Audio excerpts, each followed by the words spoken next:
श्री गुरुदेव दत्त। इथे म्हणजे गाणगापुरात कार्तिक पौर्णिमा म्हणजे दत्त महाराजांचा चातुर्मास नरसिंह सरस्वती स्वरूपात दत्त महाराजांनी इथे वास्तव्य केले होते। त्यांच्या संन्यासींच्या चातुर्मास विद्यारण्य परंपरामध्ये हा चातुर्मास कार्तिक पौर्णिमेला सप्त गुरुपौर्णिमेला प्रारंभ झालेले आहे। म्हणून दत्त महाराजांच्या निर्गुण मठापासून नरसिंह सरस्वती दत्त महाराजांच्या निर्गुण मठापासून सीमोल्लंघन निमित्त पालखी सोहळा संगमला निघते। तिथे 2 दिवस म्हणजे 1 दिवस सीमोल्लंघन होऊन नंतर दुसऱ्या दिवशी वनभोजनासाठी पालखी नेलं जातो।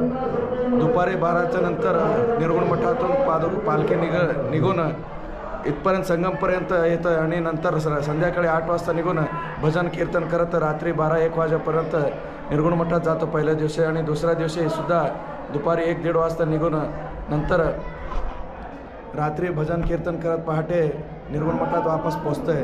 हा 2 दिवस इथे संगमात गाणगापुरात मोठा सोहळा असतो।